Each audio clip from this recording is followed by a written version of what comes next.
Good afternoon for today's video. Naghahanap ka ba ng makakainan yung tipong 24 oras bukas tapos sabaw pa lang nito perfect pampawi ng hangover kapag inumaga ka na sa gimikan. May nakita nga kami kainan na nagsiserve ng authentic lapas batchoy ng Iloilo na narito na sa Cavite. At bibihira lang yan ha. Ang sarap nito promise at ito pa 24 oras din pala itong pinapakuluan yung sabaw nila. Dito nga lang yan sa Budoy's Lapas Batchoy, Kawit Branch na located sa Building A, Mana Town Center, Kawit, Cavite. Dito nga nakasisiguro kayong authentic Ilonggo dishes ang matitikman nyo mula sa sangkap pati na rin sa nagluluto. Tubong Ilongga talaga ang owner kaya naman para sa mga taga Iloilo na dito na naninirahan sa Cavite must try talaga dito. Una na nga naming in-order yung kanilang sisig na sobrang fatty, meaty, and very buttery. Hindi siya dry dahil nilagyan din ito ng sabaw ng batchoy kaya naman perfect talaga to.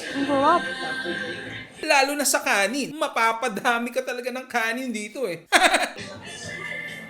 Meron din silang pansit batchoy bihon na sarili nilang version. Kung di mo trip ang mga may sabaw, subukan mo naman to. Ginisa muna ang mga laman.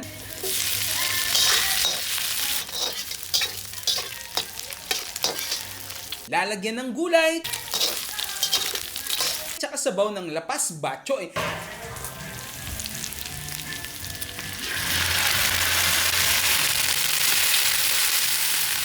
Kaya for sure na napakalinamlam naman nito. Isusunod agad ang bihon. At pag naluto na hahanguin tsaka lalagyan ng mga toppings tulad ng chicharon, may spring onion, at fried garlic. Tsaka lalagyan ng boiled egg. Ito yung kanilang version ng lapas batchoy na walang sabaw. Mainit-init pang isi-serve sa'yo kaya sobrang nagustuhan ko rin to. Halos maubos ko na nga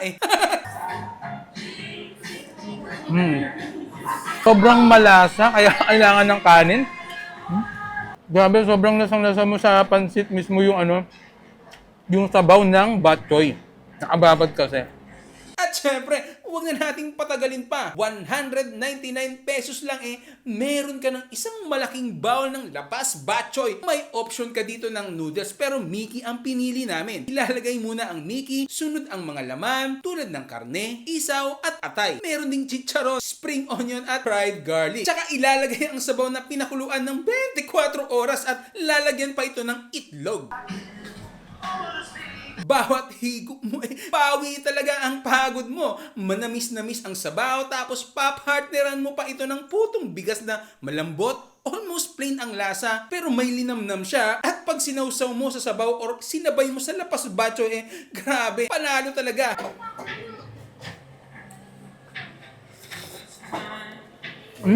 One of the best comfort food na natikman ko. Parang dinala na rin ako sa Iloilo Meron din silang pork barbecue na hindi tinipid Malalaki ang hiwa, pati na rin yung lasa, winner. Smoky and very juicy. Ayos din isabay sa lapas batchoy nila. At yun na nga po sobrang nagustuhan nga namin dito sa Budoy's Lapas Batchoy, Kawit Branch. Ito yung kainan na babalik-balikan namin lalo na malapit lang din ito sa amin. At ang kinagandahan pa nito 24 oras silang nag-o-open. Pwede kayong mag-order sa GrabFood, Foodpanda o di kaya sa kanilang Facebook page. Meron din pala silang Balintawak branch na open din 24 oras. Ayos, di ba? So paano? Hanggang dito na lang. Alam.